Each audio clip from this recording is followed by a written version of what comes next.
Buenas tardes, bienvenidos a una nueva clase de Economía Internacional. Vamos a comenzar y a seguir con la temática referida a comercio, como siempre, por lo menos lo que es mi parte es referido a lo que es la pata de comercio de esta materia de Economía Internacional, continuando con los enfoques o las teorías sobre qué se entiende por comercio internacional y cómo se desarrolla. Bien, un breve repaso, hasta acá vimos qué se entendía en el enfoque monetario o en las ideas monetarias no, económicas, desde el mercantilismo, bien, sobre el comercio internacional, qué es lo que se buscaba, cómo se entendía el comercio internacional, pasando luego por una crítica al mercantilismo y entrando a lo que es los clásicos, ¿bien? La economía clásica que entendía por comercio internacional, y ahora nos vamos a meter en una nueva, ¿bien? Escuela, de las más conocidas seguramente por ustedes, porque es básicamente la escuela mainstream o principal, que por lo menos se da, entiendo yo, en muchas de las materias de la materia, ¿bien? Lo cual no quiere decir que sea la más importante o la que con más veracidad explica la economía y el comercio en particular, sino que es la principal corriente o la corriente mainstream de economía, ¿bien? Que es básicamente la economía neoclásica o marginalista, ¿bien? Dentro de este gran bloque de economía neoclásica o marginalista, que entiende a la economía desde otro punto de vista diferente a los clásicos, diferente por supuesto al mercantilismo, hay una nueva interpretación o hay una interpretación diferente sobre qué se entiende por comercio internacional. Bien, al igual que los clásicos, les adelanto, vienen a ampliar bien las posibilidades de comercio, entienden el comercio como un todo, como algo beneficioso para todas las partes, bien, entienden al comercio como un juego de suma positiva, es decir, que todos saldrían ganando, todos estarían mejor en una situación de libre comercio, referido a una situación de no comercio o autarquía. Bien, y siguiendo esa finalidad o esa premisa, es que plantean al comercio que se desarrolla en cierta manera. Bien, pero vienen a ampliar las posibilidades de comercio, así como los clásicos vinieron a ampliar las posibilidades de comercio del mercantilismo, y a su vez Ricardo vino a ampliar las posibilidades de comercio con respecto a Smith, diferenciando esto de ventaja absoluta, desventaja absoluta, o ventaja relativa o desventaja relativa. Bueno, los neoclásicos vienen inclusive a ampliar un poco más a lo que planteaba Ricardo como comercio internacional. Bien, vamos a ver básicamente un enfoque que explica el comercio desde la demanda. Bien, hasta acá siempre veíamos la explicación del comercio desde la oferta, bien, porque veíamos que dada que había una diferencia en la tecnología, una diferencia en la manera de hacer las cosas entre los países, eso se reflejaba en diferencia en los precios, y esas diferencias de precios hacía que unos sean más competitivos en un bien y otros más competitivos en otro bien, y había ganancia de intercambio, ¿bien? Pero siempre explicado desde el lado de la oferta. Bueno, ahora vamos a ver que también se puede explicar, ¿bien? O las causas del comercio desde el punto de vista de la demanda. Vamos a ver un simple gráfico, bien, no alcanza a ser modelo, siempre con los instrumentos neoclásicos o marginalistas de la economía, que ya lo han visto en otras materias. ¿Bien? Y por supuesto el modelo principal de los neoclásicos sobre el comercio internacional, que es el modelo de Hecht-Cheroli. ¿Bien? A través de este modelo después van a saber algunos teoremas, que es básicamente consecuencias de la explicación del comercio mediante este modelo. ¿Bien? Bueno, comencemos. Bien, a ver. Ahora sí, bien. Bueno, ¿la primera? Sí. Bueno, básicamente las ganancias del comercio también se dan a través de la diferencia en los precios relativos de bienes, es decir, ya el concepto de ventaja y desventaja absoluta que tenía Smith ya no se toma, ¿bien? Sino que toman de los clásicos el concepto de ventaja o desventaja relativa, ¿bien? Siempre estamos hablando de cuán buenos o cuán malos somos, ¿bien?, en comparación con el otro bien y con el otro país. Es decir, estamos hablando en conceptos relativos, no absolutos, ¿bien? Es decir, va a haber, va a haber ventajas y desventajas relativas o comparativas, al igual que en Ricardo, ¿bien? Es decir, que el comercio, bien, o las potenciales ganancias del comercio internacional se van a dar, al igual que en Ricardo, a través de la diferencia de precios relativos, bien, de bienes entre países, es decir, las ventajas y desventajas relativas o comparativas, bien.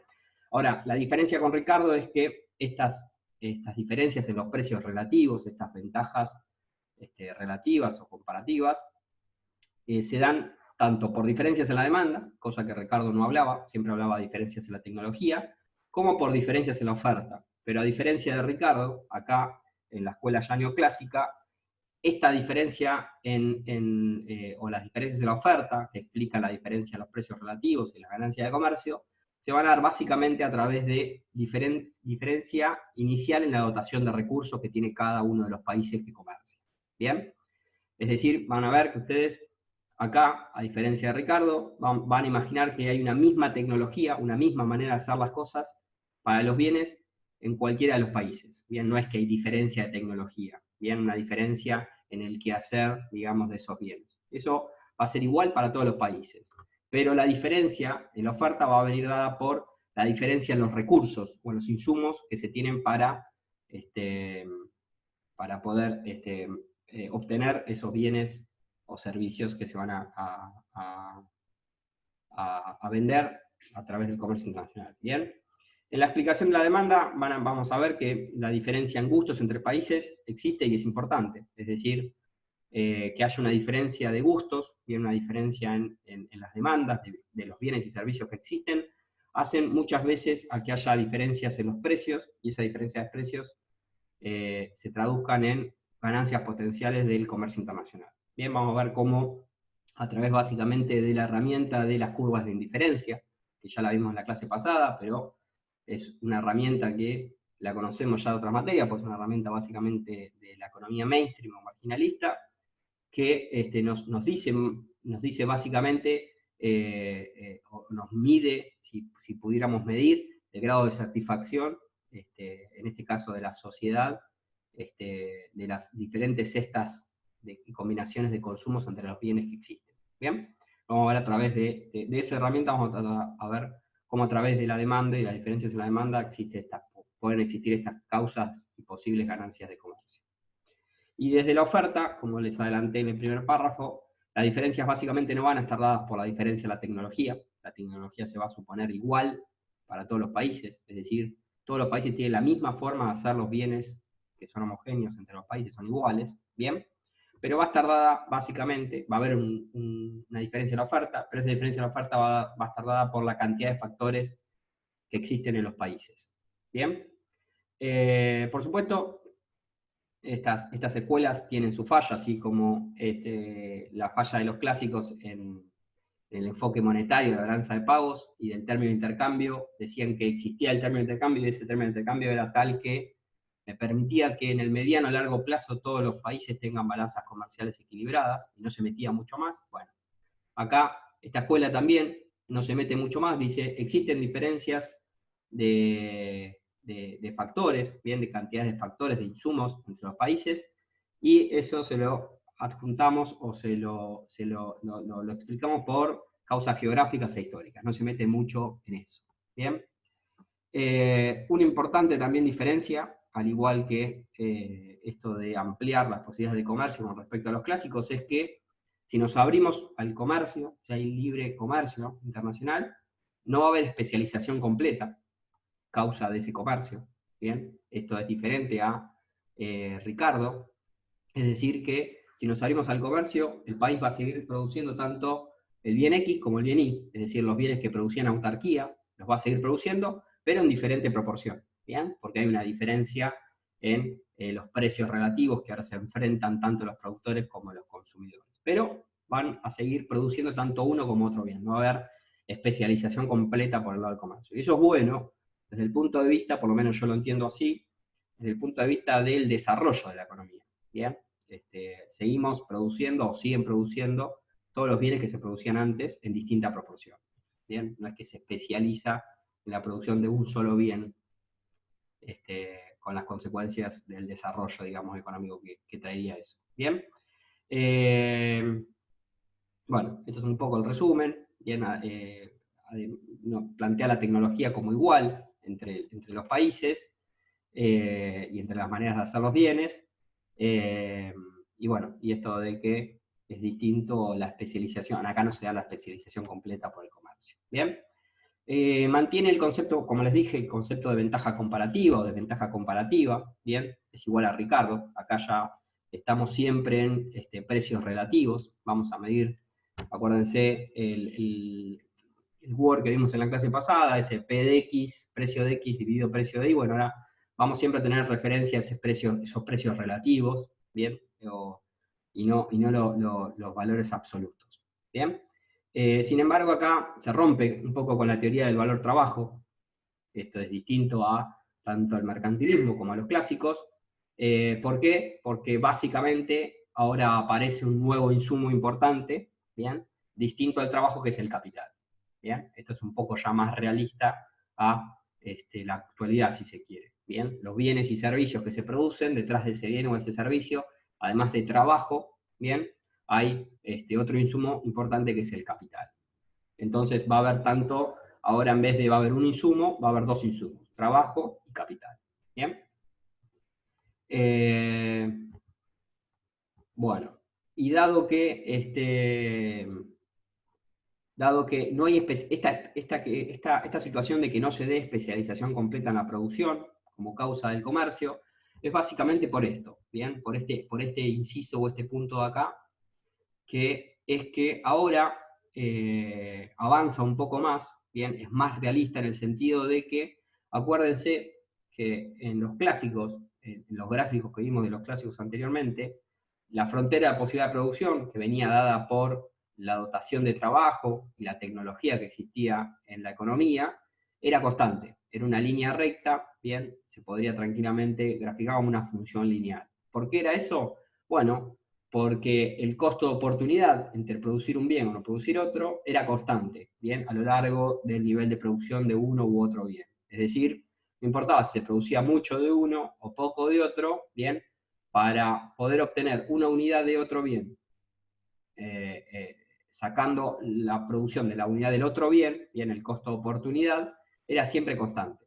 Bien, siempre me tenía que dar una proporción del bien A para obtener una proporción del bien B. No importaba en qué nivel de la proporción estaba produciendo de A y de B.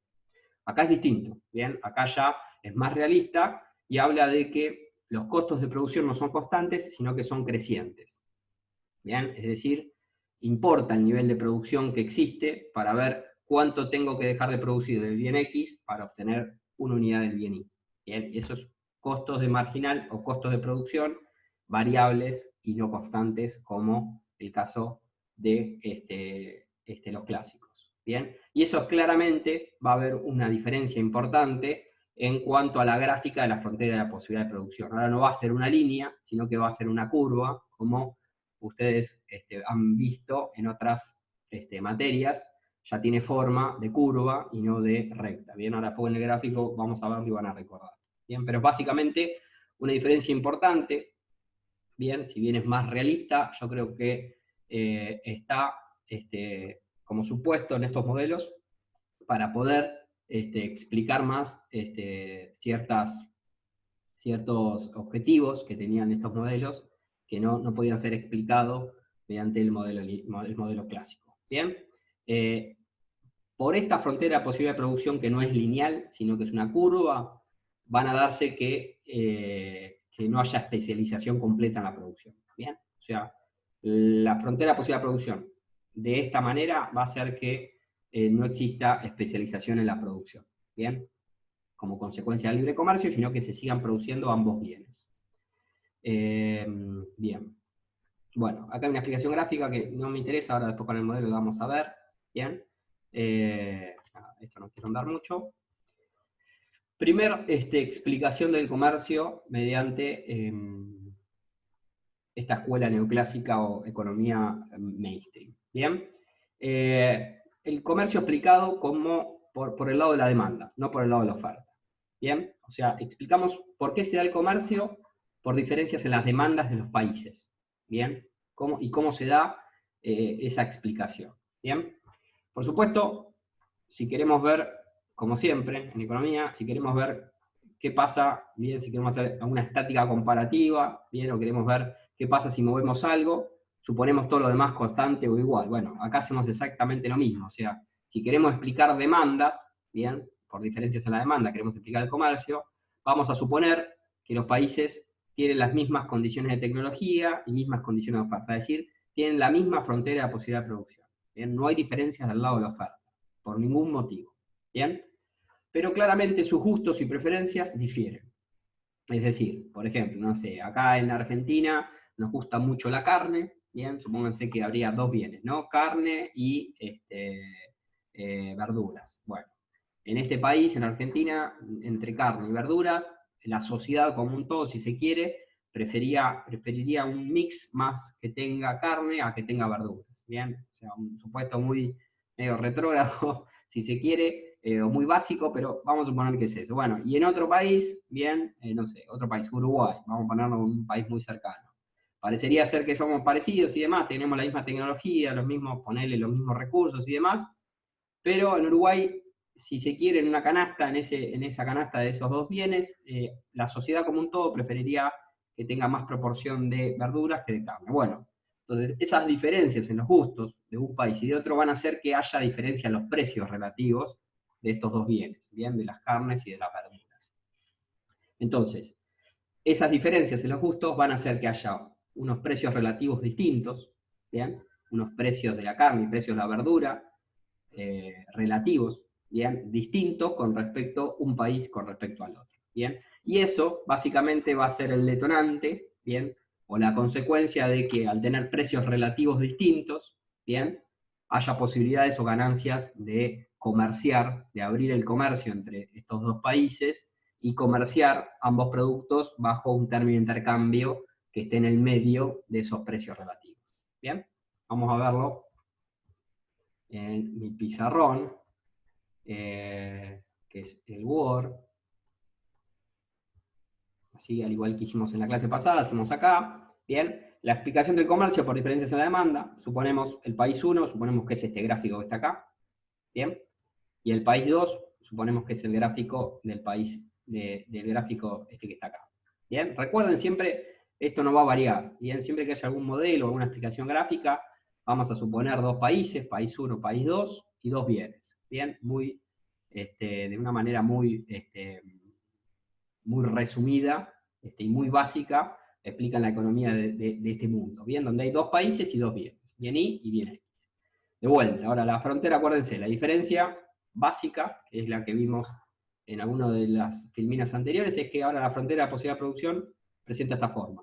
Bien, esta forma sí es conocida, imagino, por ustedes, la han visto en alguna que otra materia, en donde el costo marginal de producción, el costo de oportunidad, bien, de dejar de producir una unidad del bien del bien Y para producir una unidad del bien X, a la sociedad no es siempre el mismo esfuerzo, dado el nivel de producción que se tenga de los bienes. ¿Bien? Por ejemplo, y esto me meto un poco, si quieren, en microeconomía, ¿bien? Pero para refrescar conceptos que creo yo son importantes o básicos para entenderlo con más fluidez, estos modelos o estos simples gráficos vamos a ver en esta clase y a lo largo de las distintas clases.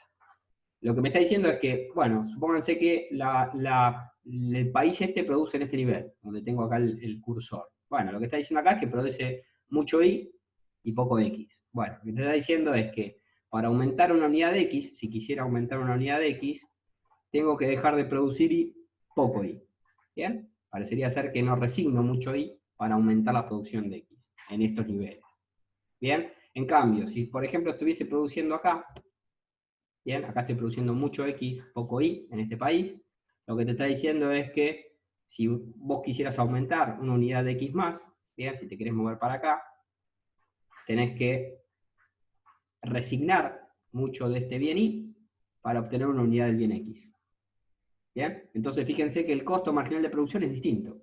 En cualquier punto que me sitúe, va a haber un nivel distinto de producción, tanto de X como de Y, y el costo marginal de producción, el costo de oportunidad de producción, mejor dicho, bien, va a ser distinto. Eso es básicamente que una frontera posible de producción sea cóncava al origen, así se dice matemáticamente, o que los costos de producción o los costos marginales no sean constantes, sino que sean crecientes. ¿Bien? Entonces, dado eso, bien, ese paréntesis, volvemos a economía internacional, a comercio. ¿Bien? Y queremos explicar por qué se da el comercio cuando hay diferencias en la demanda. Bueno, tenemos este país 1, este país 2. Misma tecnología, mismas condiciones de la oferta. ¿Bien? Tenemos tanto en un país como en el otro las mismas condiciones de oferta, de insumos, de todo. ¿Bien? Entonces, por el lado de la oferta nos sale lo mismo producir una unidad del bien X en este país que en este país. Y al igual que con el bien Y. ¿Bien? Eso no se discute. ¿Bien? Por lo cual, la gráfica de esta frontera posible de producción acá tendría que ser igual que esta que está acá. ¿Bien? Yo quise lograr eso. Ahora, ¿qué pasa? Dijimos que hay diferencias en los gustos y preferencias. Bien, pusimos el ejemplo trivial, muy básico, medio retrógrado, entre Uruguay y Argentina, verdura y carne. Ahora, ¿qué pasa? Tenemos este país, bien, este país 1, este país 2. Fíjense cómo quiere interpretar esta escuela neoclásica los gustos, las preferencias del lado de la demanda, bien, de los consumidores. Como siempre vimos, y como adelantamos en la clase de los clásicos, siempre las condiciones de producción van a estar dadas por la frontera de posibilidad de producción, y vamos a producir sobre la curva de frontera de posibilidad de producción. Bien, eso va a ser óptimo desde el punto de vista de la producción, bien, eso viene de microeconomía, y el consumo, si quiero, las decisiones de consumo van a ser óptimas siempre que estemos también sobre las curvas de indiferencia más alejadas del origen. ¿Bien? Porque van a ser las que me van a dar un mayor nivel de satisfacción. Acuérdense que en microeconomía lo veían para una persona, para una empresa, para lo que fuese, acá lo estamos viendo para la sociedad como un todo.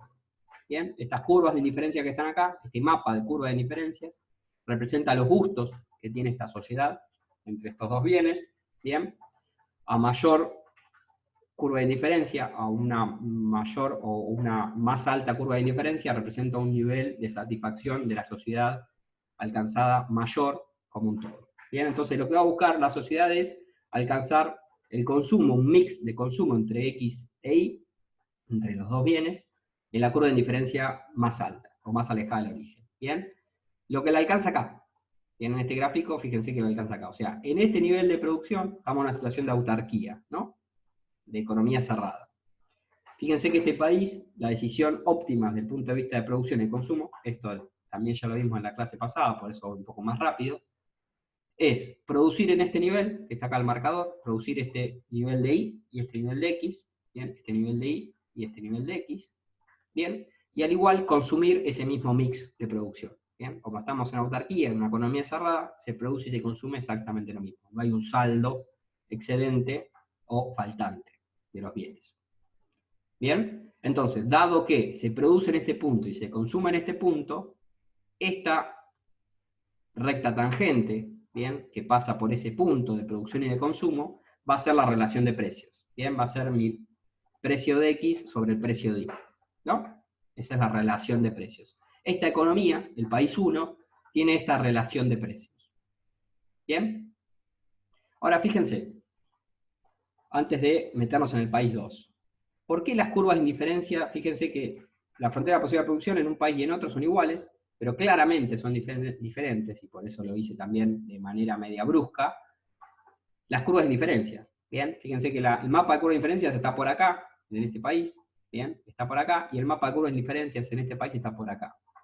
¿Qué es lo que me quiere decir? Bueno, que claramente, fíjense que, más allá de donde me pare, en qué curva de diferencia me pare, fíjense que siempre vamos a tener un nivel alto de consumo de Y, bien, la canasta de consumos va a ser alta de Y en Y, y relativamente baja en X. Es decir, a este país, al país 1, le importa más, bien, tiene mayores gustos o preferencias por el bien Y que por el bien X.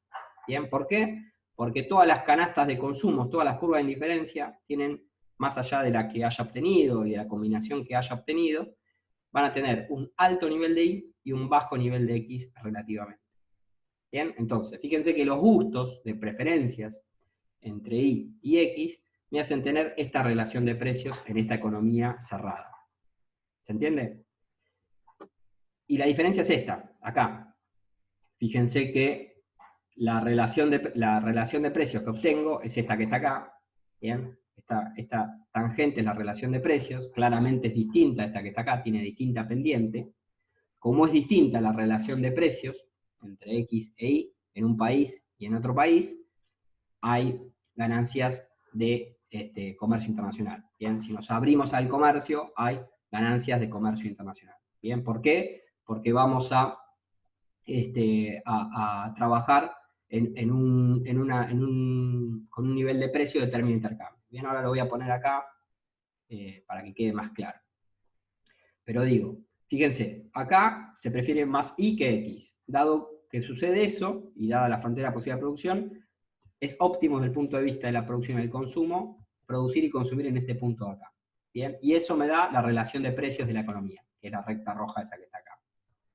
En esta economía, bien, fíjense que, de vuelta, la curva de indiferencia son distintas a estas que están acá.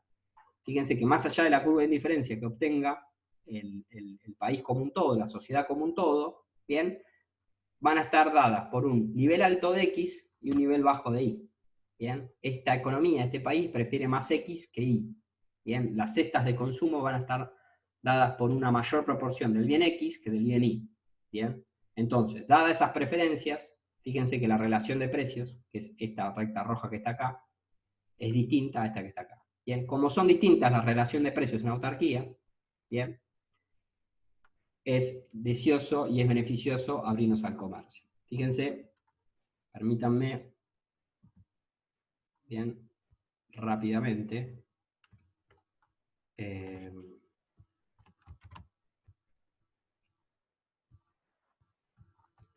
permítanme poner.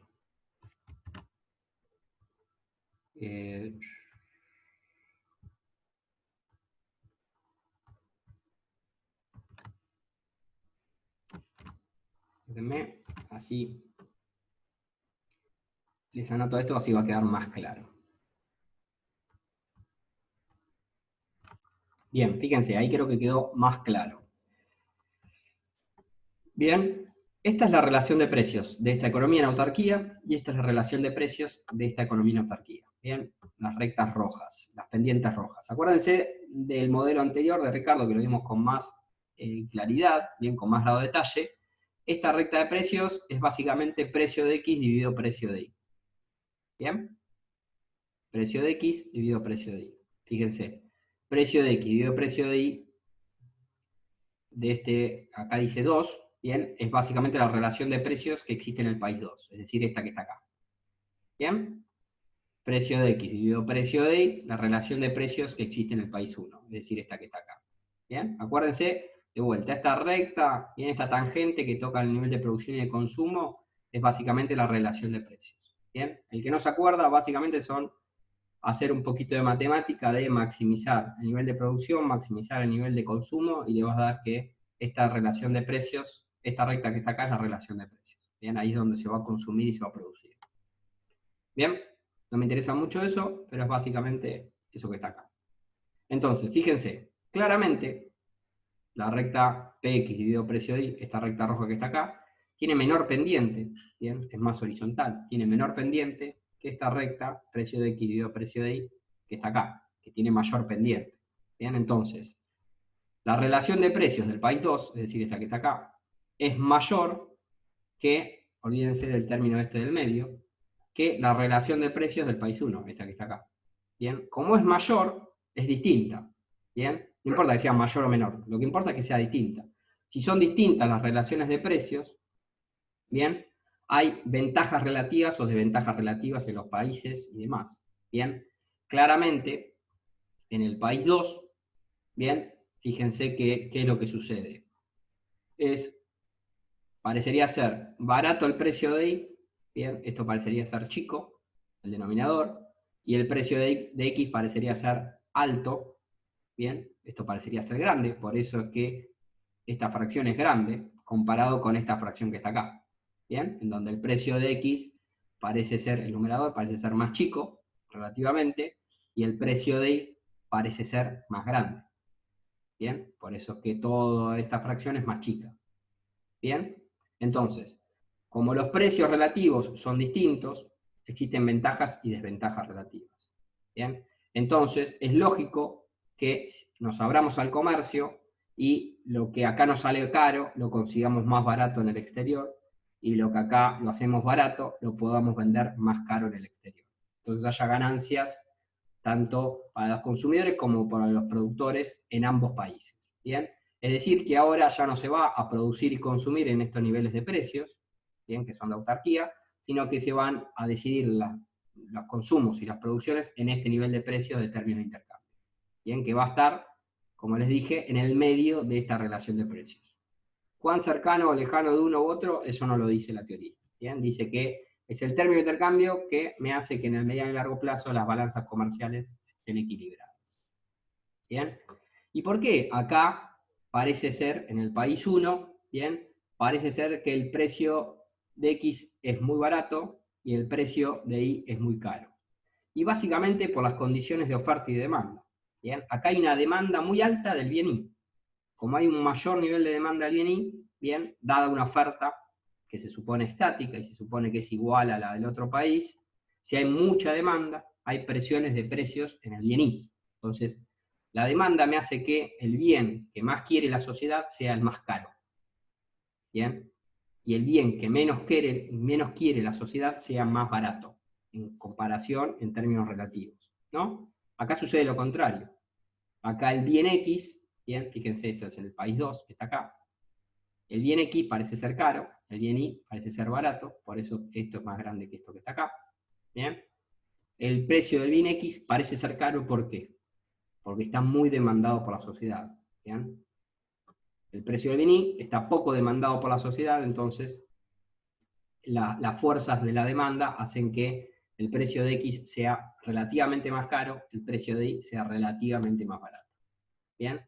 Entonces, mientras que el país 1 tiene ventajas comparativas en el bien X, el país 2 tiene ventajas comparativas en el bien Y. Entonces, parece ser beneficioso para ambos países abrirse al comercio, conseguir más barato lo que era más caro, ¿bien? Y vender más caro lo que conseguíamos más barato o hacíamos más barato, tanto para un país como para el otro, ¿bien?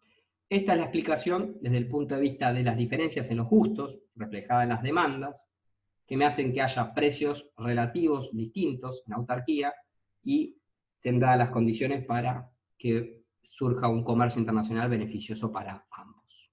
Bien, volvemos entonces a la filmina. Bien, bueno. Volvemos acá. Diferencias desde el lado de la demanda. Bien. Diferencias desde el lado de la oferta. Bien, acá ya nos ponemos un poco, creo un poco yo, más interesantes, que son las diferencias desde el lado, perdón, la demanda, diferencia del lado de la oferta. Bien, así como desde el lado de las demandas, dada una oferta igual, podemos explicar por qué surge el comercio, también podemos hacer lo mismo desde el punto de vista de diferencias en las ofertas. Bien, dada una demanda igual. Siempre hacemos eso, ¿no? Un poco en economía hacemos eso. Queremos ver qué es lo que pasa con algo cuando suponemos todo lo demás constante o igual, en esta estática comparativa. Entonces, acuérdense que la oferta ahora es distinta, pero no va a ser esa diferencia en la oferta por diferencias en la tecnología. ¿Bien? La manera de hacer las cosas es igual tanto en un país como en otro. ¿Bien? Hay una misma tecnología. Esto es distinto a Ricardo. La diferencia en la oferta va a venir dada por la diferencia dotación de recursos, bien, de insumos que precisa la producción tanto del bien X como del bien Y. Bien, acuérdense que para producir tanto el bien X como el bien Y precisamos insumos, bien, que ahora además del trabajo se le agrega el capital. Bien, entonces, las diferencias por el lado de la oferta no van a venir por la tecnología, por la manera de hacer las cosas, eso es igual tanto en un país como en otro, sino va a estar dada por cuán distinta es la dotación relativa de trabajo y de capital que tiene un país con respecto al otro. ¿Bien? Bien, si hay diferencia de dotaciones de factores, si hay distinta diferencia de trabajo y capital entre los países de forma relativa, va a haber diferencias en las ofertas, y como hay diferencias en las ofertas, va a haber diferencias en los precios relativos, bien, de autarquía, y como hay diferencia en los precios relativos de autarquía, como vimos recién en el gráfico que explicamos recién, o en la clase de Ricardo, va a haber ganancias o posibles potenciales ganancias de comercio internacional. Bien, esta es básicamente la causalidad lineal en estos modelos con estos gráficos que vamos a ver ahora. Bien, es decir, misma tecnología, misma manera de hacer las cosas en un país como en otro, mismos gustos, mismas demandas, mismas curvas de indiferencias en un país como en otro, bien, pero distinta dotación de factores relativos en los países. Bien, distinta dotación de trabajo y capital, de relación de trabajo y capital en un país con respecto de otro. Bien, esto hace que se expliquen el comercio internacional bajo este modelo de Hecher-Ohlin, que es el que vamos a ver ahora, y el modelo de factores específicos, que es el que vamos a ver en la clase siguiente. Bien, modelo de Hecher-Ohlin, principal modelo, si se quiere, de la economía mainstream o neoclásica, referido al comercio internacional. Bien, la ventaja comparativa, acuérdense que seguimos ventajas comparativas, precios distintos, precios relativos distintos, va a haber ni nada, viene como causa de diferencia relativa de dotación de factores de producción. ¿Bien? Diferencia en el trabajo del capital que se tiene como dado en el país en particular con respecto al otro país. ¿Bien? El punto de partida, como se ve acá, son las diferencias en las dotaciones entre países. ¿Bien? Lo que me dice acá, y esta es la causalidad que más o menos explicamos recién, es que las diferentes cantidades relativas de factores de producción entre países, bien, acuérdense que tienen la misma tecnología, bien, hacen que, más allá de tener esta misma tecnología, como tenemos distintos niveles de producción, distintos niveles de dotación factorial, bien, hacen que claramente la frontera de posibilidad de producción sea distinta entre los países, bien, más allá de que se haga con la misma tecnología, si tenemos distinta cantidad de insumos, bien, va a haber un país que pueda producir más de un bien que de otro comparado con otro país, bien, por el solo hecho no de la tecnología, sino por el solo hecho de tener distinta dotación factorial inicial, bien, distinta cantidad de insumos. Ahora después lo vamos a ver en el gráfico, creo que va a ver más claro. Bien, y estas diferencias en la frontera de posibilidad de producción van a hacer que haya, por supuesto, distintas decisiones de consumo de producción. Esa recta roja ahora va a ser distinta en autarquía en un país 1 con respecto al país 2, bien, y como existen diferencias de precios relativos, existen potenciales ganancias de comercio entre países. Bien, acá, entre paréntesis, hay algo que es nuevo y es importante en estos modelos, que lo leo. Dice, con una misma tecnología, es decir, se produce de la misma manera el bien X y el bien Y, tanto en el país 1 como en el país 2. ¿Bien? Se produce de la misma manera, con los mismos niveles de combinación y de la misma manera, con el mismo nivel de productividad. ¿Bien? Ahora, lo que me está diciendo es que hay una diferencia de intensidad factorial en la producción de los distintos bienes. ¿Bien? Tanto en el país 1 como en el país 2. ¿Qué es lo que me está diciendo eso?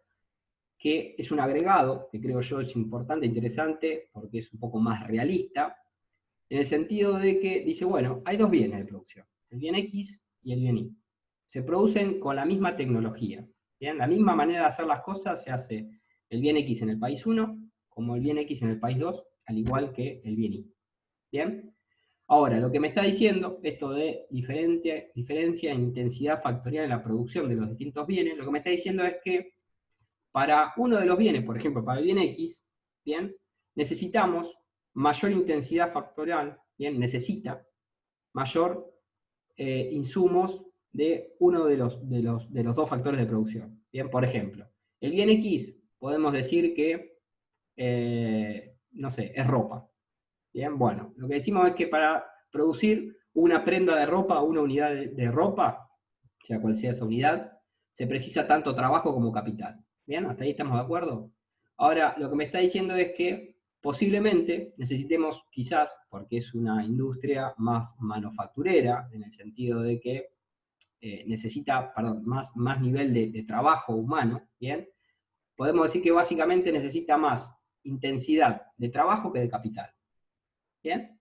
Comparado, por ejemplo, con el otro bien, puede ser, no sé, qué sé yo, no sé, un auto.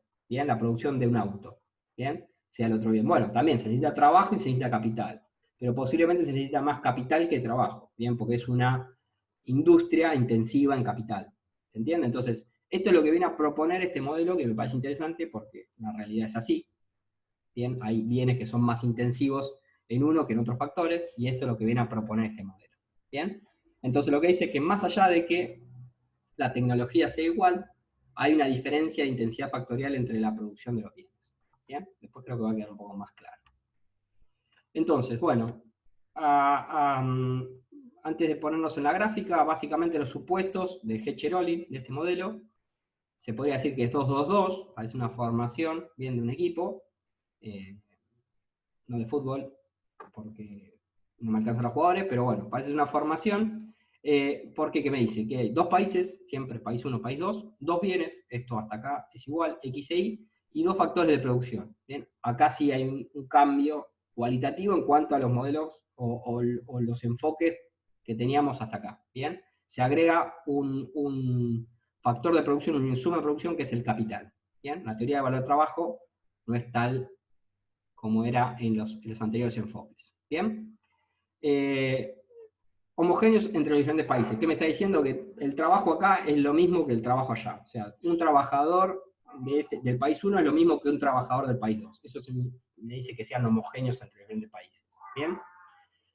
Hay factores fijos de dotación, es decir, hay factores iniciales. Se inicia el mundo y el país 1 tiene tantos trabajos, tantos trabajadores, tanto capital, y el país 2 tiene tantos trabajadores, tanto capital. ¿Bien? Y hay una distinta dotación entre el país 1 y el país 2. ¿Bien? Esos son los supuestos importantes y fundamentales del modelo. ¿Bien? ¿Qué es lo que me está diciendo esto? Bueno, básicamente que esta dotación factorial, fíjense acá en este recuadro, ¿bien? Lo que me está diciendo, quiero que vean esta primer desigualdad, esto que está acá. ¿Bien? Lo que me está diciendo acá es, acuérdense que la dotación, la diferencia en la dotación de factores es relativa, siempre es relativo. ¿Qué significa ser relativo? Que no vemos cuántos trabajadores hay acá y cuántos trabajadores hay en el otro país. Sino que lo que tenemos que comparar es cuántos trabajadores hay acá, por capital, si se quiere, ¿bien? Y cuántos trabajadores hay allá, por capital, si se quiere, ¿bien? En términos relativos, ¿bien? Lo mismo se puede hacer inversamente. Cuánto capital hay acá, en términos de cuántos trabajadores, cuánto capital hay en otro país, en términos de cuántos trabajadores hay en otro país. Es decir, se mira la dotación factorial relativa, ¿bien? No absoluta. Entonces, fíjense esta primera desigualdad que está acá, ¿bien? En el cursor, esto que está acá. ¿Qué me dice esto? Bueno, el trabajo dividido el capital, o sea, el trabajo que hay, las unidades de trabajo que hay por capital, ¿bien? En el país 1, son mayores, bien, esto es lo que supongo yo, ¿no? Pueden ser menores, pueden ser mayores, acá yo lo supongo mayores, a la cantidad de trabajo por capital, bien, cantidad de trabajadores por capital, que hay en el país 2. ¿Bien? ¿Qué me está diciendo esto? Bueno, que relativamente hay más trabajo que capital en el país 1 con respecto al trabajo y el capital que hay en el país 2. Entonces parecería ser que, más allá de los términos absolutos, en términos relativos, hay más trabajo por capital en el país 1 que en el país 2. Entonces, si se quiere, en el país 1 hay más insumos de trabajo que de capital, es decir, que parecería, bien, y esto es un indicio importante, interesante, porque es a partir de ahí que vamos a entender o a explicar el modelo, o a explicar la lógica que hay detrás de este modelo. Si hay más trabajo que capital en un país, posiblemente sea más fácil, bien, o más sencillo, o se pueda producir más cantidad, bien, del bien que es intensivo en trabajo. ¿Se entiende? Digo, por ejemplo, siguiendo el ejemplo de recién, supongamos que existen esos dos bienes, ropa, autos. ¿Bien? Ropa es más intensivo en trabajo, autos es más intensivo en capital. Dada que existe esta diferencia relativa inicial de dotación de factores entre el país 1 y el país 2, parecería ser que el país 1 puede producir más unidades del bien ropa, porque es intensivo en trabajo, y acá se tiene relativamente más trabajo que capital, y en el país 2, a la inversa, se puede producir más del bien autos, ya que es intensivo en capital, que parecería ser a que hay más capital por trabajo. ¿Se comprende bien? Esta lógica es importante que se comprenda, porque a partir de esta lógica, de la diferencia relativa de dotación de factores, es que surge las diferencias en los precios y la existencia de ganancia de comercio. ¿Bien? Lo que me dice es que esto se puede ver en términos físicos, como lo explicamos acá. ¿Bien? Mayor trabajo por unidad de capital. Por ejemplo, no sé, hay 4 trabajadores por una unidad o por una computadora. ¿Bien? Y acá hay, en el país 2, no sé, hay 2 trabajadores por una computadora. Entonces hay más trabajo de capital y acá hay menos trabajo por capital. ¿Se entiende? Se puede ver en términos físicos, como lo explicamos acá y como se entiende acá, o se puede ver en términos económicos, o la definición económica, que es exactamente lo mismo. ¿Bien? Fíjense que acá, en vez de agregar L, que es la cantidad de trabajadores, acá pongo el salario, que es la retribución del trabajo. ¿Bien? En vez de poner K, pongo R, minúscula, que es la retribución del capital, si se quiere, el interés. ¿Bien? Si tendría que pagarle al capital, ¿bien? A la computadora, a la máquina, lo que fuese, tendría que pagar el interés que genera esa máquina, esa computadora o ese capital. ¿Bien? Entonces, fíjense, acá el país 1 es relativamente abundante en trabajo que en capital, comparado con el país 2. Esto en términos económicos lo que me está diciendo es que el salario por interés es menor en el país 1 que en el país 2. ¿Bien? ¿Y por qué? Es básicamente por esto de que, de vuelta, acá después en la siguiente filmina vamos a seguir viendo los otros supuestos, pero básicamente acá siempre detrás de esto, salvo que haga la aclaración, estamos en un mundo de competencia perfecta, tanto en bienes como en factores. ¿Bien? Es decir, que hay una retribución, las cosas salen lo que, o valen lo que me cuesta producirlo. ¿Bien? O sea, detrás del precio hay una retribución a los factores que hacen, productivos que hacen a ese bien. Bien, en este caso salarios y interés o capital. ¿Bien? Entonces, ¿por qué? Fíjense, ¿por qué esto es lo mismo que esto? Esto en términos físicos, esto en términos monetarios. Porque si acá somos abundantes en trabajo con respecto a capital, lo que sobra son trabajadores, si se quiere. ¿Bien? Dicho mal y pronto. Y lo que falta son capitales en el país 1, en términos comparativos. ¿Bien? En cambio, en el país 2 parecería ser que lo que falta es trabajo y lo que sobra es capital, en términos comparativos. ¿Bien? Entonces, si en el país 1 parecería ser que sobra trabajo, falta capital, es claro que el salario, ¿bien?, en términos generales, debería ser menor en el país 1 que en el país 2, porque en el país 1 parecería ser que hay un excedente de trabajo. Bien, acuérdense que las diferencias de oferta y demanda, los marginalistas la arreglan con diferencias en los precios que se pagan por ese exceso de demanda de oferta. Bien, si sobran trabajadores, ¿cómo se arregla ese exceso de oferta de trabajadores? Bajando el precio, la retribución que se paga a esos trabajadores. ¿Bien? ¿Se entiende? Así arreglan todo, por lo menos estos muchachos. Bajo esta lógica que vamos a seguir trabajando. Bien, entonces, es lógico que si en el país 1 sobran trabajadores, faltan capitales en términos relativos, el salario sea bajo, es decir, el numerador sea bajo, y el denominador sea alto. Entonces hace que WR en el país 1 sea en términos absolutos chico, ¿bien? O más chico que lo que sucede en el país 2, en donde faltan trabajadores, es decir, el salario parecería ser alto, el numerador parecería ser alto, y sobran capitales, es decir, el R o el interés es bajo. Bien, entonces, en términos absolutos, WR en el país 2 es alto o más grande que el país 1. ¿Se entiende entonces? Esto se puede. La diferencia física de dotación de factores se puede plantear en términos físicos, lo pueden plantear de esta manera, o en términos monetarios en esta otra manera. Es exactamente lo mismo, bien, plantear esto que esto. Esto me está diciendo que el país 1 es relativamente abundante en trabajo, el país 2 es relativamente abundante en capital, y esta definición monetaria me dice exactamente lo mismo. El país 1 es abundante en trabajo, relativamente, y el país 2 es abundante en capital, relativamente. ¿Bien? Dicho eso, seguimos con los supuestos. Bien, esto va un poco más rápido porque ya más o menos lo dijimos. Misma tecnología, misma manera de hacer X e Y en país 1 y en país 2. Misma demanda, mismos gustos. Bien. Y esto es un poco, estos incisos que siguen acá, es un poco los supuestos que, por lo menos los clásicos y los neoclásicos, mantienen a rajatabla y no se modifican nunca. Es lo que vamos a ir levantando de a poco en los siguientes enfoques monetarios o teorías monetarias, que hay rendimientos constantes a escala, ¿bien?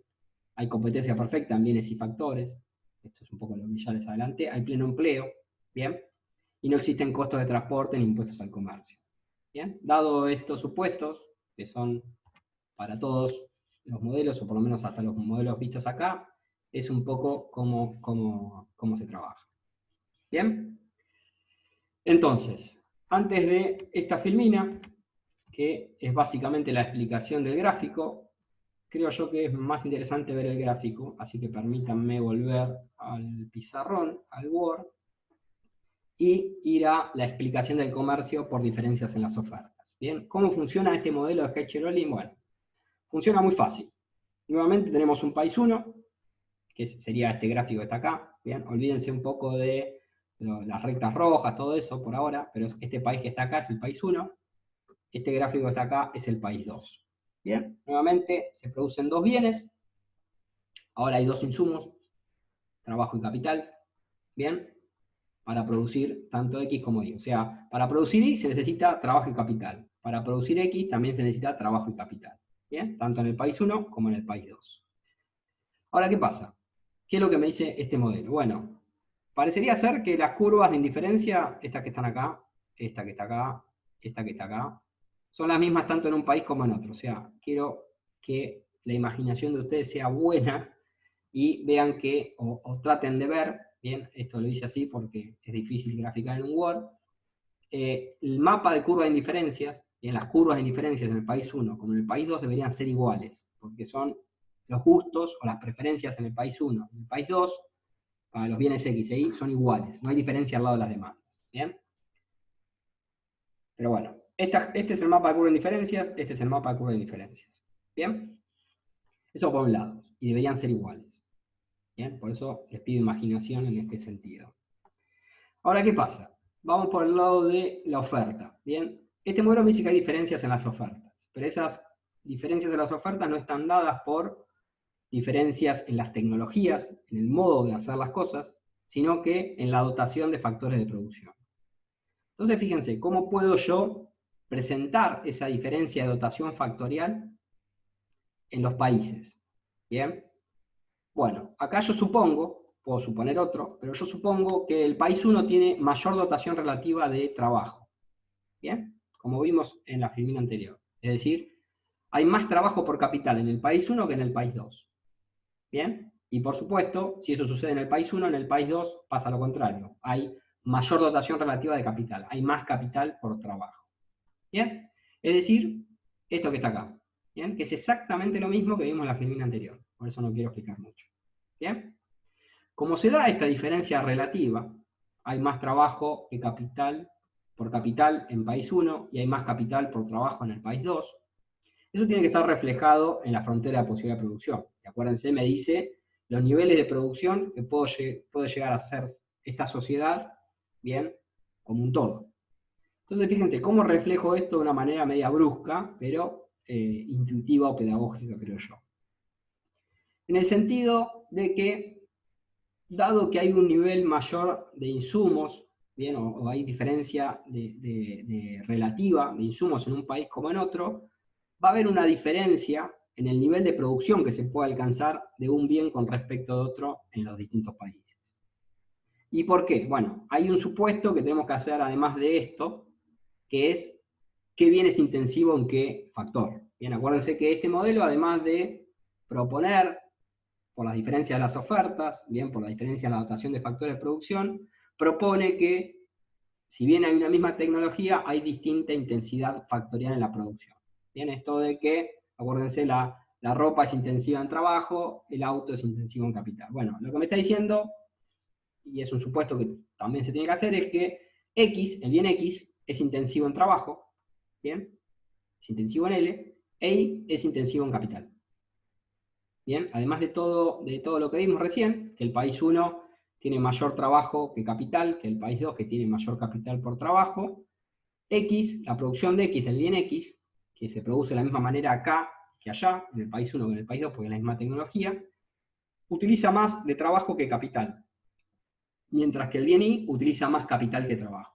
Bien, dados esos supuestos, entonces puedo decir, prácticamente, referido a la frontera de posibilidad de producción, que es básicamente lo que me dice qué nivel de producción puedo llegar a hacer como una sociedad como un todo, claramente, si X es intensivo en trabajo, necesita más de trabajo que capital. Acuérdense que X necesita tanto trabajo como capital, al igual que Y, necesita tanto trabajo como capital.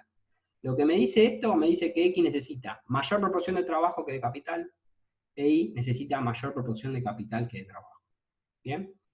Dado esto, y dado que el país 1 tiene más trabajo que capital, y el país 2 tiene más capital que trabajo, claramente el país 1 va a poder llevar, si dota a toda la producción, a todos los insumos, los hace para producir el bien X, va a llegar a un nivel mayor, fíjense, a un nivel mayor, que si hace lo mismo, pero para producir el bien Y.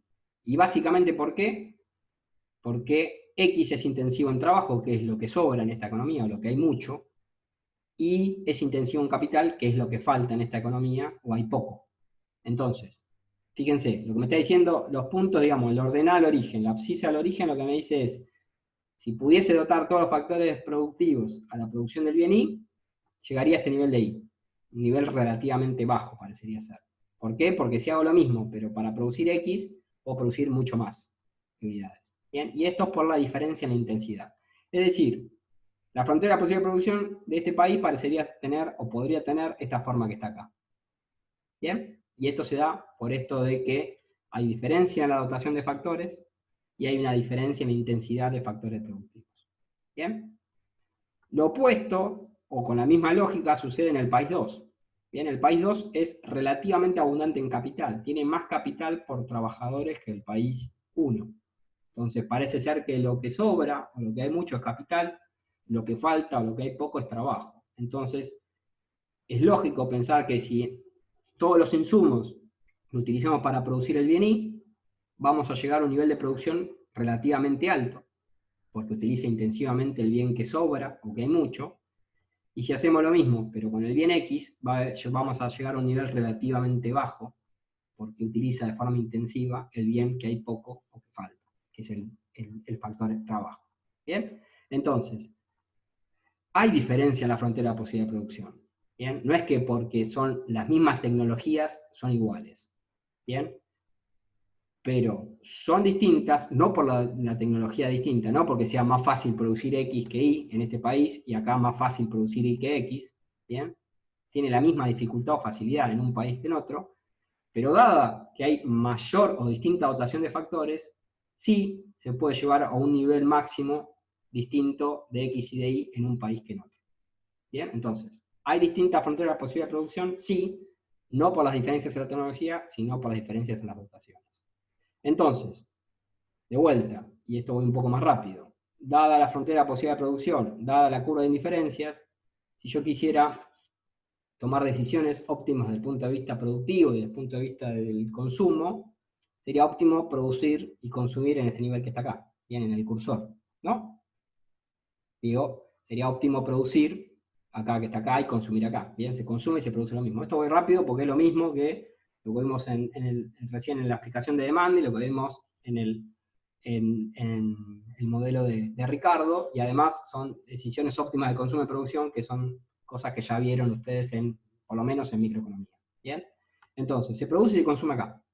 ¿Bien? Dado que se produce y se consume acá, esta tangente que está acá, ¿bien? Que no tiene color, esta línea recta que tangente que está acá, va a ser la relación de precios, precio de X sobre precio de Y, que tiene este país en autarquía. ¿Bien? Si hacemos lo mismo,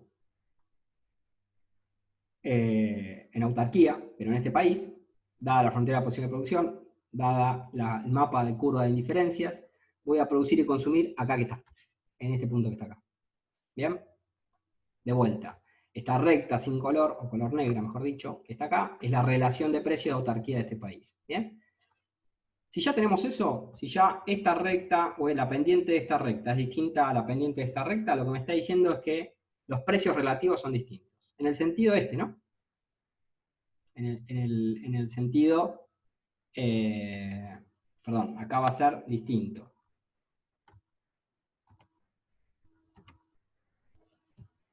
Bien, permítanme poner esto acá.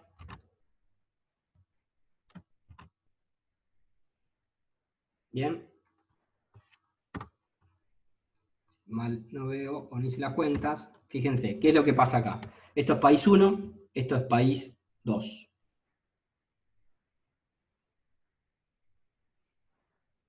Esto es país 2. No, es lo mismo, perdón. Es lo mismo que está acá. ¿Bien? Fíjense, es lo mismo que sucedía con esta lógica acá. Fíjense, la pendiente de la relación de precios en autarquía en el país 1 es más baja, ¿bien? Que es esto que está acá. Es más baja o es menor que la pendiente de la relación de precios en autarquía en el país 2, que es esta que está acá. ¿Bien? Como precio de X y precio de Y, los precios relativos en el país 2 son mayores que los precios relativos en el bien 1, lo que me está diciendo es que como son mayores, en este caso mayores, pero como son distintos básicamente, hay posibilidad de ganancias si nos abrimos al comercio. ¿Por qué? Porque claramente lo que produzco a un precio menor, a un precio bajo, lo puedo vender a un precio más caro, tengo ganancias, lo que lo obtengo en un precio mayor, lo puedo conseguir a un precio menor, obtengo ganancias también por allí. ¿Bien? Hay ganancias de consumo y de producción tanto en uno como en otro país, y nos salimos al comercio. ¿Bien? ¿Y cómo se da esa ganancia? Bueno, fíjense, ¿cómo se explica esto? Bueno, ahora se va a transar o se va a producir, ¿bien? Las decisiones de producción y de consumo van a estar no al nivel de los precios de autarquía, sino al nivel del precio del término de intercambio, ¿bien? Que está en el medio. Que se supone va a ser esta recta roja que está acá, que de vuelta, pido imaginación, esta recta roja debería ser paralela a esta otra recta roja, podrían tener la misma pendiente, ¿bien? Que es el término de intercambio. Entonces, fíjense, antes se producía y se consumía en este país, ¿no? Antes se producía y se consumía en este punto. Ahora, dada esta relación de precios internacional, fíjense, cambian las decisiones tanto de consumo como de producción. Bien, hay una nueva relación de precios que se enfrentan los productores, los consumidores.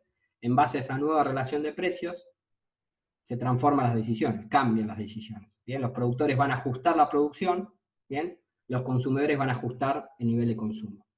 Entonces, dada esta nueva relación de precios, que es el término de intercambio, los productores van a decidir producir acá. Bien, fíjense. ¿Por qué? Porque van a producir de vuelta, el punto va a ser tangente a la frontera de la posibilidad de producción, acá, y se va a consumir en este punto acá, ¿bien? En el punto tangente de una nueva curva de indiferencias. Entonces, fíjense, se produce acá, se consume acá. La diferencia de producción y de consumo, tanto de un bien como de otro, son los saldos exportables o importables. ¿Bien? Fíjense qué es lo que sucede. Se produce acá, se va a producir un nivel de X de acá y un nivel de Y de acá. Nuevamente, y esta es la diferencia principal, o una de las diferencias principales con el modelo de Ricardo, fíjense que no hay especialización completa. Se siguen produciendo Y y X. Pero ¿qué es lo que pasa? Y ahora se va a producir un mayor nivel de X y un menor nivel de Y. ¿Por qué? Básicamente, por esto de que ahora, bien, en el país X, que era muy bueno produciendo X, o podía producir mucho X, por la dotación de trabajo inicial que tenía, bien, como producía mucho de X, tenía un buen precio de X, fíjense que el precio de X era relativamente bajo comparado con el precio de X del país 2, fíjense que el numerador es más chico que el numerador acá, bien, entonces, como soy competitivo en el bien X, bien, si me abro el comercio, lo que me salía barato lo puedo vender un poco más caro, porque va a haber un precio de intercambio mayor, ¿se entiende? Va a haber ganancias desde ese punto de vista. Entonces, los productores es lógico que si ahora puedo obtener un mayor nivel de precio por la unidad producida, es claro de que va a haber un incentivo a producir más. Bien, por eso es que aumenta la producción del bien X. Lo contrario pasa con el bien I. El bien I, fíjense acá, antes era relativamente caro, el denominador era muy alto comparado con el precio de I del otro país. Entonces, como era muy caro producirlo, ¿bien? Y ahora voy a designar, o voy a reasignar mi factor de producción para producir más X. Si voy a producir más X, dado que la dotación factorial es fija, ¿bien? No se puede mover, necesariamente tengo que resignar producción del otro bien que no era muy competitivo, que es el bien I. ¿Bien? Entonces, fíjense, aumenta la producción de X, baja la producción de Y. ¿Bien? Eso por el lado del nivel de producción. El nivel de consumo, fíjense que ahora consumo, la sociedad consume en un nivel, en otro mix de consumo distinto al original, pero llego a obtener una curva de indiferencia, fíjense que es esta curva en azul, mayor a la anterior. Es decir, la sociedad como un todo, y acá está la ganancia de comercio internacional, al igual que en Ricardo, es obtener un nivel de consumo, un nivel de satisfacción, como sociedad como un todo, mayor al nivel previo en autarquía. Entonces, el libre comercio me hace que cambie mis decisiones de producción, que cambie mis decisiones de consumo y que obtenga un nivel de satisfacción mayor al previo. Esa es la ganancia de comercio. ¿Bien? La diferencia entre este nivel de producción de X y este nivel de consumo en X va a ser el saldo exportable. ¿Bien? La diferencia entre este nivel de consumo de Y y este nivel de producción de Y va a ser el saldo importable. ¿Bien? Hay claramente una diferencia, ¿bien? Y hay claramente una manera, digamos, de, dado el nivel de producción, dado el nivel de consumo, claramente el modelo me dice, vas a exportar este bien, vas a importar este bien en esta cantidad o en esta cuantía.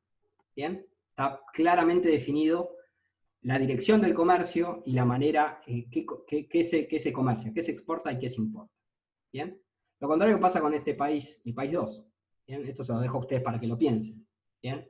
Pero digo, si acá exportamos X, importamos Y, acá vamos a exportar Y e importar X. Entonces fíjense que tiene ventaja comparativa claramente en el bien que es intensivo en el factor en el cual se tiene mayor dotación factorial.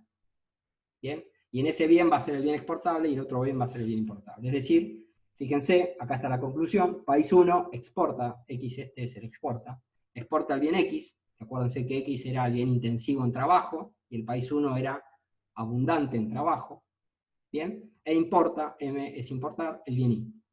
Mientras que el país 2 sucede lo contrario. Acuérdense que el país 2 es relativamente abundante en capital, el capital es intensivo de la producción del Y, entonces va a exportar el bien Y, ¿bien? E importar el bien X. Entonces, fíjense, claramente el modelo de Hecher-Ohlin lo que me dice es, bueno, dada las distintas dotaciones factoriales, va a haber una distinta frontera de posibilidad de producción, esa distinta frontera de posibilidad de producción me va a hacer que haya diferentes precios relativos a autarquía, esos precios de autarquía me van a hacer que haya posibilidades de ganancias de abrirme al comercio internacional y transar en un término de intercambio, y ese término de intercambio me va a permitir obtener un nivel mayor de satisfacción de la sociedad como un todo, tanto en el país 1 como en el país 2. ¿Bien? Y va a haber un claro orden de qué exporta y qué importa cada país y en qué cuantía exporta e importa ese bien particular. ¿Bien? Que es un poco todo lo que digo en estas filminas. Las que están acá. ¿Bien? Ven que se me va para atrás. Que es un poco lo que dice estas filminas. Bien, tengo dos bienes, tienen intensidades factoriales diferentes. Bien, es independiente la relación de precio de los factores. Esto se los dejo a ustedes para que lo lean, es interesante, pero esto está en la bibliografía. Si X es intensivo en trabajo, como hicimos el supuesto en el Word, e Y es intensivo en capital, bien, claramente esto también, acá es otra manera de ver la intensidad factorial, ¿no? Digo, la relación trabajo-capital para hacer una unidad del bien X es mayor que la relación de trabajo por capital para hacer una unidad del bien Y. ¿Bien? Así se puede leer esta diferencia en la intensidad. Entonces, en este párrafo dice un poco los movimientos que vimos en el Word. Dice, si el país 1 es abundante relativamente en trabajo, podría producir relativamente más el bien intensivo en ese factor, que es el bien X, ¿bien? Llegar a un nivel de frontera de posibilidad de producción mayor en X que en Y. Y el país 2, que es abundante en K, podría producir más Y, ¿bien? También vimos la frontera de posibilidad de producción del país 2. Determinando diferentes fronteras de posibilidad de producción entre los países, dada su mismo mapa de curva de indiferencias, determinan sus precios relativos, que serán diferentes y serán de esta forma, ¿bien? Precio de X dividido precio de Y en el país 1 es menor que el precio de X dividido el país Y, el precio de Y en el país 2. Bien, creo que es exactamente lo mismo, ¿no? A ver, no quiero confundir. Sí, es menor, acá puse es mayor, pero es exactamente lo mismo. Bien, van en ese sentido. A ver. Bien, van en ese sentido.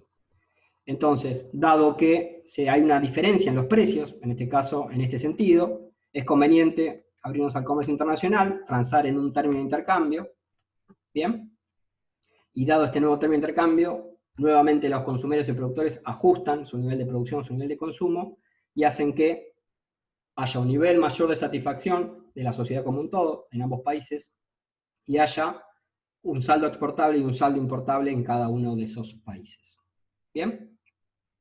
Por supuesto, de vuelta, este término de intercambio hace que las balanzas de pagos, o las balanzas comerciales, en este caso parecería ser lo mismo, sean igual a cero, bien, o estén equilibradas. Es decir, más allá de que se importe o se exporte, bien, más cantidad en uno o en otro bien, a nivel valor, bien, hacen que la balanza, a nivel valor del término de intercambio, este famoso término de intercambio y mágico término de intercambio, hace que se ajusten los saldos importables y los saldos exportables de manera que estén equilibradas. ¿Bien? Bueno, esa es la aplicación gráfica, que es básicamente la que vimos ahí. Esto es el teorema de Hecher-Ohlin. Dado el modelo de Hecher-Ohlin, el teorema lo que me dice es un país exportará el bien que utiliza en forma relativamente intensa su factor de producción relativamente abundante. ¿Bien? Lo que vimos es, país 1 es abundante en trabajo, el bien X utiliza más trabajo, entonces va a tener ventaja comparativa en el bien X y va a exportar el bien X. ¿Bien? Lo contrario pasa con el país 2. E importará el bien que utiliza en forma relativamente intensa su factor de producción relativamente escaso. ¿Bien? En el caso nuevamente del país 1, es relativamente no abundante, si se quiere, no sé si se dice así, pero no abundante en capital, bien, como país. Entonces, el bien que utiliza más capital que trabajo, que es el bien Y, va a tener desventaja comparativa y va a terminar importándolo. Bien, lo contrario para el país 2. Bien, claramente lo que dice acá, y dije un poco también en el Word, es que determina el patrón de comercio. Bien, claramente este modelo define en dónde tenés ventaja comparativa, en dónde tenés desventaja comparativa, y dado eso, qué vas a exportar, qué vas a importar, y en cuánto vas a importar, y en cuánto vas a exportar, que es la diferencia entre el consumo y la producción. ¿Bien? Y esto es digamos, si se quiere, unas, digamos, anexos, ¿bien?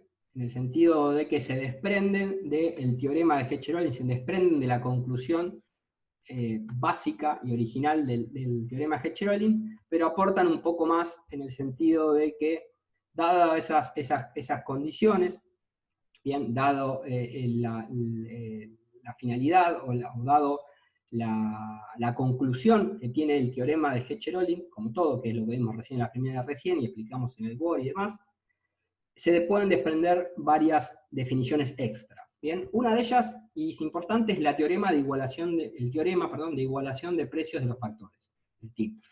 ¿Bien?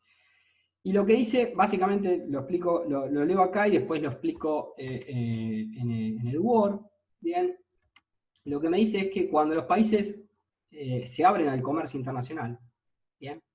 Cuando se abren al comercio internacional, ya no tienen como referencia los precios de autarquía, sino de vuelta tienen como referencia el precio del término de intercambio. ¿Bien? El famoso precio de X sobre precio de Y de término de intercambio. Hay un nuevo precio de X, hay un nuevo precio de Y que enfrentan tanto el país 1 como el país 2. ¿Bien? Entonces, dado que nos enfrentamos a esos precios, ¿bien? Es lógico que si se modificaron los precios de autarquía con respecto al libre comercio, se modifiquen también lo que hay detrás de esos precios. ¿Bien? ¿Y qué hay detrás del precio de un bien? Acuérdense que estamos en los supuestos de competencia perfecta en bienes y servicios.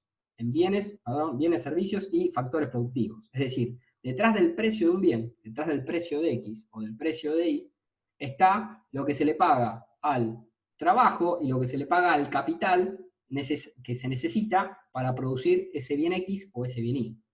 Entonces, es lógico que, o es lógico que si se modifican los precios de los bienes, porque ahora las decisiones se toman en base a este famoso precio del término de intercambio, es lógico que también se modifiquen las retribuciones a los factores productivos que hacen a la producción de ese bien. Es decir, en este caso, es lógico que también se modifiquen los salarios, ¿bien?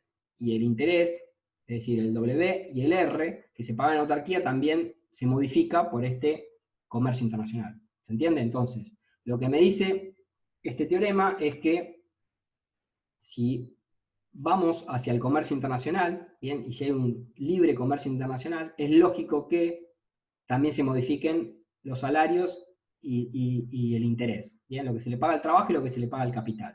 ¿En qué sentido? En el sentido de que también se van a igualar, ya que se igualan los precios, ahora hay un solo precio de X a un solo precio de Y, que es el término de intercambio, también es lógico que se igualen cuánto se paga de salario en el país 1 con respecto al país 2, es decir, que van a igualarse lo que se paga de salario y va a igualarse lo que se paga de capital.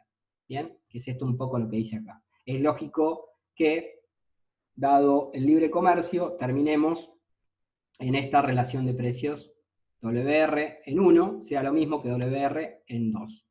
¿Bien? Dado que W en los países es igual, o sea, se paga el mismo salario, bien, se retribuye de la misma manera el trabajo acá, en el país 1 que en el país 2, y se retribuye el capital de la misma manera en el país 1 que en el país 2. ¿Bien? Y esto es importante, y parece ser, por lo menos, un poco complicado de ver las cosas, porque claramente no se paga el mismo salario acá y se retribuye el capital de la misma manera en un país que con respecto a otro, pero no se olviden que estamos en un mundo, bien, nuevamente, de libre comercio pleno, no hay ninguna traba al comercio, y además hay pleno empleo, bien, y hay competencia perfecta en el mercado de bienes y de servicios y de factores productivos, bien. Son supuestos fuertes que hacen, por supuesto, que si nos salimos al libre comercio pase todo esto. ¿Bien? ¿En qué sentido pasa todo esto? Les voy a explicar un poco la lógica. Pero básicamente es sencillo de suponer, porque detrás del comercio de bienes y servicios hay también un comercio de trabajo y de factores y de capital. ¿Bien? De vuelta, si detrás de un bien hay trabajo y hay capital, es lógico que si se transe ese bien, también se transe el trabajo y el capital que hay detrás de ese bien. Entonces hay un comercio indirecto de los factores productivos, si se quiere. ¿Bien? Lo que me dice es, por ejemplo, seguimos en el supuesto este, ¿no? Nuevamente, el país 1 es relativamente abundante en trabajo, ¿bien? El país 2 es relativamente abundante en capital. Entonces es lógico que la situación en autarquía sea esta, ¿no?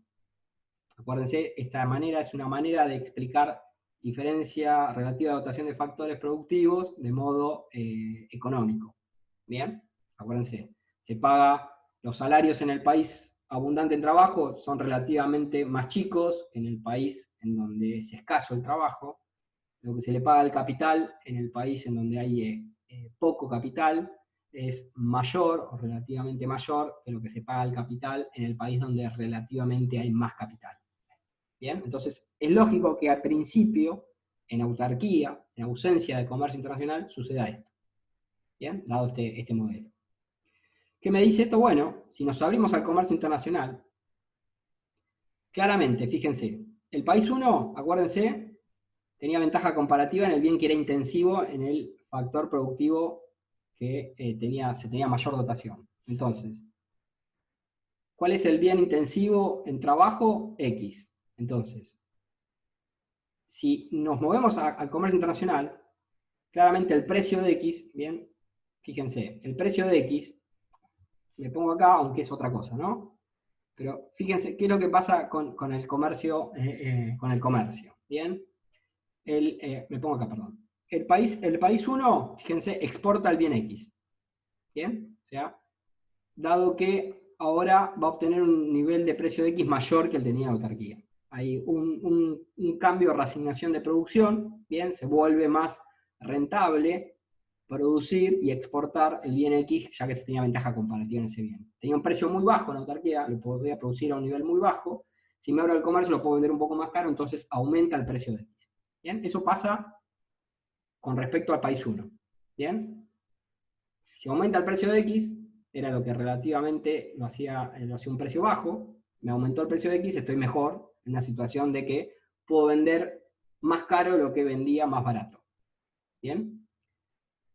Y comparado con el bien que no era, tenía desventaja comparativa, que no era bueno haciéndolo, que era el precio de I, ahora, si antes me salía muy caro producirlo, ahora lo puedo conseguir más barato. Entonces, desde el punto de vista del país 1, aumenta el precio de X, baja el precio de Y. ¿Se entiende? Con el comercio internacional. Desde el punto del país 2 pasa al inverso.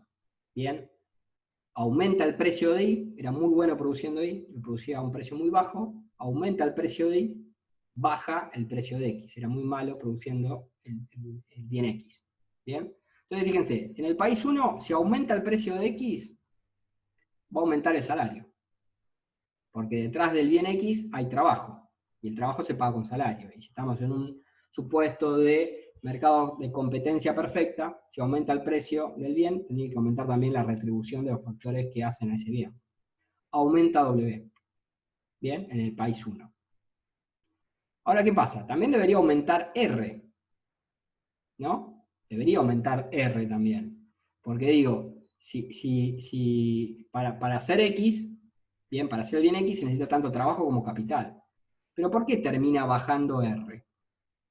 Porque fíjense qué es lo que pasa. Si bien aumenta R, por el lado de que aumenta el capital que necesitamos porque aumentamos la producción de X, no se olviden que para aumentar producción de X en el país 1, tenemos que bajar la producción del país, del otro bien, del bien Y. Bajamos el nivel de producción de Y. Y al bajar el nivel de producción de Y, se libera más capital que trabajo, porque es intensivo en capital. Entonces, de forma neteada, ¿bien? Se libera más, se necesita más trabajo del que hay, ¿bien? Por eso hay una presión a aumentar los salarios, y se libera más capital del que se precisa.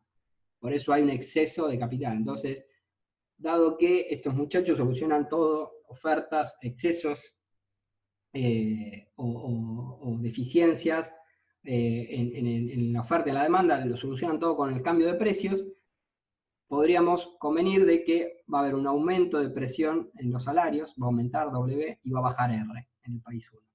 ¿Bien? Va a haber este movimiento. Y en el país 2 pasa lo contrario. ¿Bien? Nuevamente, aumenta el precio de Y, baja el precio de X, hay un mayor nivel de producción de Y, un menor nivel de producción de X. Entonces todo eso hace que se libere más trabajo del necesario, entonces hay un exceso de trabajo, caigan los precios del factor productivo del trabajo, el salario, y hay un mayor nivel de demanda de capital del que se libera. Entonces hay una presión alcista en lo que se paga al capital, es decir, aumenta R. Entonces fíjense, si esto aumenta, esto baja y esto aumenta, esto se vuelve más grande como un todo, y esto se vuelve más chico como un todo. Entonces fíjense que esto va a tender a bajar y esto va a tender a subir. De modo tal que si esto tiende a bajar y esto tiende a subir, va a darse que en el libre comercio, y dado que se cumplen todos esos supuestos fuertes, es entendible que la relación de precios o lo que se le paga a los factores productivos sea igual. ¿Bien? Lo mismo que se paga el salario acá, se paga en el país 2, en el país 1 se paga en el país 2, lo mismo que se paga al capital en el país 1, se paga en el país 2. ¿Bien? Y esto se logra solamente con el libre comercio. ¿Bien? Esa es la explicación que hay detrás de, detrás de el teorema de igualación de precios de los factores. ¿Bien? Por supuesto, acá como bien dice la Femina, es clave que el libre comercio sea libre en todo sentido, porque es el que va a causar la igualación internacional de precios de los factores, ¿bien? Incluso sin movilidad entre países. Acuérdense que no hay movilidad internacional de factores productivos, o sea, el trabajo del capital que hay en el país 1 es el mismo que hay en autarquía y en libre comercio. No se puede mover el trabajo y el capital de un país a otro. Se puede mover entre sectores, al igual que en Ricardo, pero no hay movilidad internacional. Lo que se mueven sería indirectamente a través de los bienes que se mueven. ¿Bien? Por eso hay un comercio indirecto de factores productivos, si se quiere. ¿Bien? Por supuesto que hay una tendencia y no igualación completa, es una tendencia, ¿bien? Esto de ir en ese sentido, pero no se da la igualación completa en la realidad por múltiples causas. ¿Bien? Todo lo que sea que rompa con el libre comercio como un todo, impuestos, subsidios, o todo lo que sea al mercado en particular de bienes, de servicios y de factores productivos, que no sea de competencia perfecta. ¿Bien? Más allá de si ya nos abrimos a otros supuestos como las diferencias en las tecnologías y demás. ¿Bien? El teorema de Stoffel-Samuelson es interesante también, se puede pensar también con la misma lógica, y creo que lo planteo de la misma lógica, en el sentido de que habla un poco de, está bien, a ver, el modelo me dice como un todo, bien, es bueno el comercio, es bueno el libre comercio, bien, ¿por qué? Porque tanto el país 1 como el país 2 obtienen un mayor nivel de satisfacción conseguido a través de esa mayor curva de indiferencia conseguida, bien. Ahora, ¿qué pasa? Lo que me dice es, bueno, está todo bárbaro, es bueno, como el país como un todo, pero no es bueno para todos los sectores. Y esto es interesante, por lo menos me parece interesante a mí, porque empieza a tener una arista, o por lo menos el comercio, toda la teoría del comercio empieza a tener una arista distributiva, en el sentido de cómo afecta el comercio a la distribución de los ingresos de los distintos sectores productivos y demás. ¿Bien? Esto hasta acá no existía, ¿bien? No se preocupaba, la teoría económica, menos la teoría del comercio, acá empieza a resurgir de una forma, si se quiere, igual mainstream o marginalista, en el sentido de que no se preocupa mucho por la distribución porque existe la meritocracia y existe esto de que todo se le retribuye por la productividad marginal de cada factor, pero empieza esta arista interesante por lo menos de meter un poquito, ojo, que si es bueno para todos, a nivel interno hay distintos cambios y hay sectores que ganan más y hay sectores que ganan menos. ¿Bien? Esto por lo menos me parece interesante de este teorema de Stoffel-Samuelson. Lo que me dice este teorema, después voy al Word, es que el comercio implica que los propietarios, bien, los dueños del factor abundante, aumenten sus ingresos reales y los propietarios del factor escaso disminuyan sus ingresos reales con esto del pasar de autarquía a libre comercio. ¿Bien? ¿Qué es lo que me dice esto? Bueno, si nos abrimos al libre comercio, el propietario del sector abundante va a estar mejor. Mientras que el propietario del factor escaso va a estar peor. ¿Bien? ¿Por qué? Porque acuérdense que el libre comercio me modifica los precios. ¿Bien? Aumenta el precio del bien en el cual es intensivo el factor que es abundante y disminuye el precio del bien que es intensivo en el factor que no es abundante. ¿Bien? Dada esa diferencia de precios, me hace que, por supuesto, como estamos en esto de competencia perfecta y que detrás del precio están la retribución de los factores que ayudan a la producción de ese bien, me hace que bajen o que suban el W y el R. ¿Bien? ¿En qué sentido? Bueno, en el sentido de que, al final de cuentas, y por el libre comercio, los propietarios, ¿bien?, en cuanto a distribución de ingreso, van a estar mejor de los que sean del sector abundante que los que sean del sector escaso.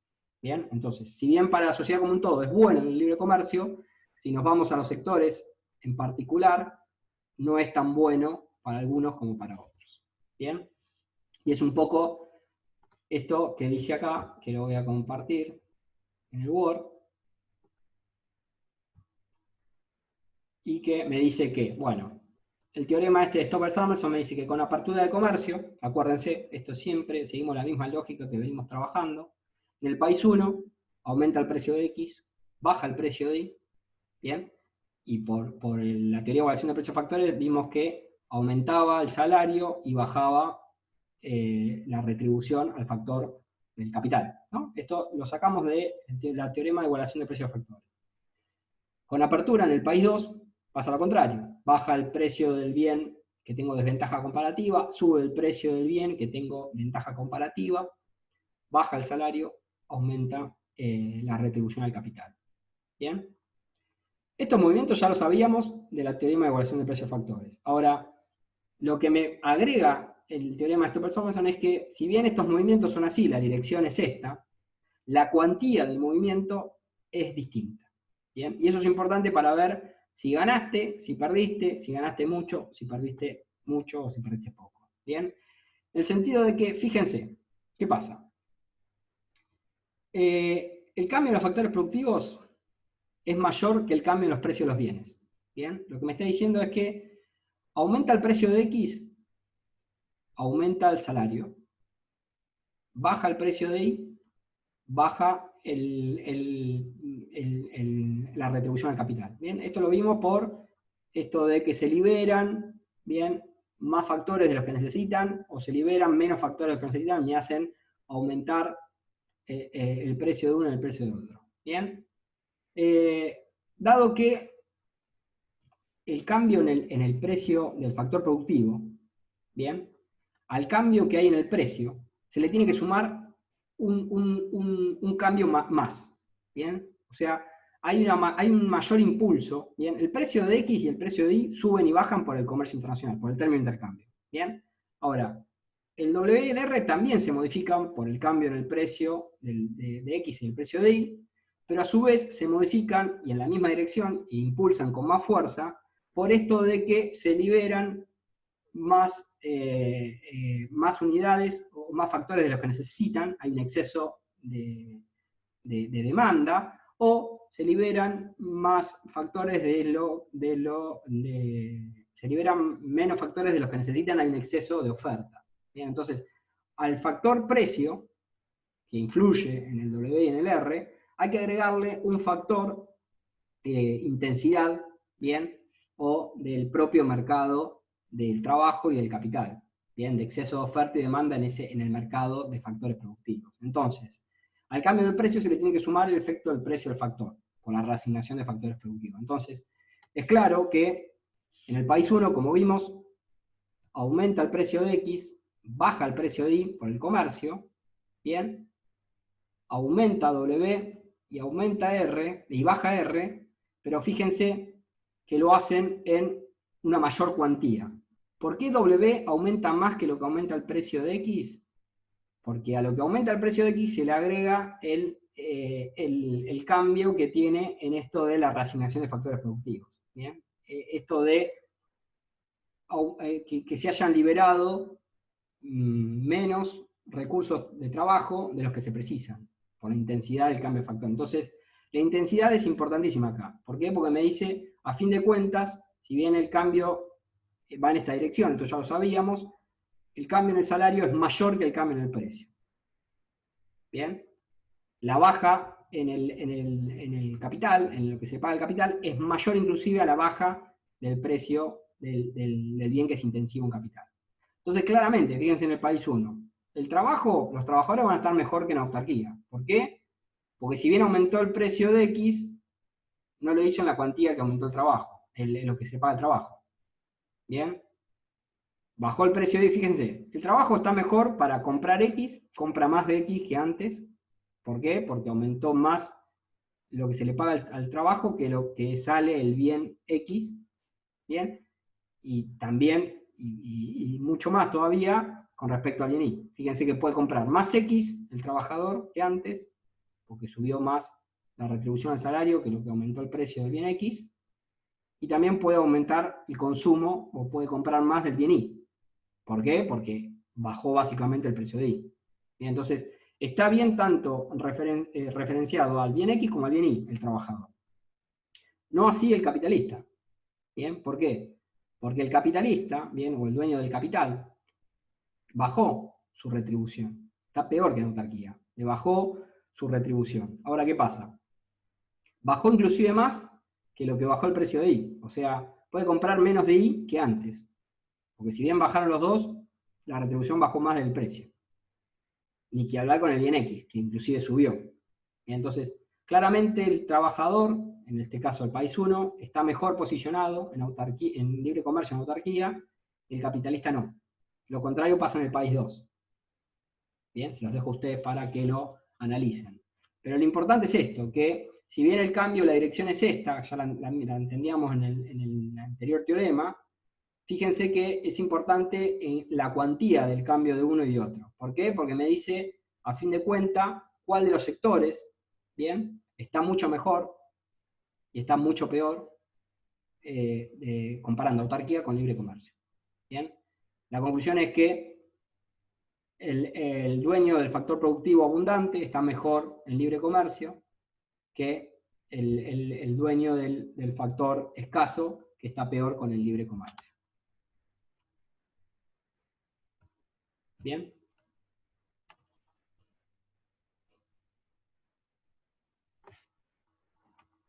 Bien. Entonces, claro, con comercio el precio de los productos exportables aumenta y el de los importables baja. Por competencia perfecta se afectan las retribuciones de factores productores en el mismo sentido. Bien. A eso hay que agregarle los efectos de la intensidad, del cambio de la intensidad factorial y de la retribución, de cuánto se libera y cuánto se necesita, bien, de uno y de otro.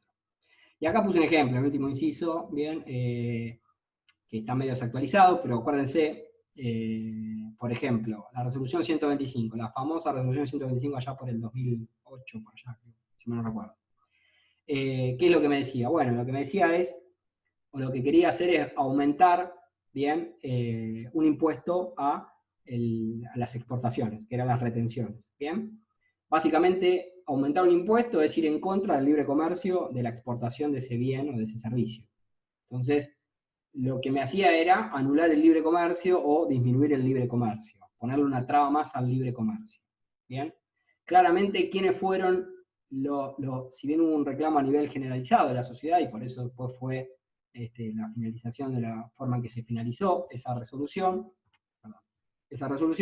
claramente quien tenía la bandera del reclamo en un justo sentido, porque era básicamente a quien los perjudicaba más, eran los dueños del sector, del factor que se utilizaba de forma intensiva ese bien exportable que se estaba aumentando el impuesto a la retención. ¿Bien? El impuesto a la retención se estaba haciendo a básicamente la soja. ¿Bien? La soja necesita, el bien soja necesita de distintos factores productivos. ¿Bien? ¿En cuál es más intensivo? En la tierra. ¿Bien? ¿Y quiénes eran los que básicamente con ese impuesto perdían como en la guerra? Los dueños de ese factor productivo intensivo en la producción del bien exportable que se estaba importando o se estaba haciendo el impuesto. ¿Bien? Entonces, claramente los terratenientes, los dueños de la tierra, eran los grandes perjudicados de esa barrera al libre comercio. ¿Bien? Por la negativa, si se quiere, porque si había libre comercio iban a ser los más beneficiosos. ¿Se entiende?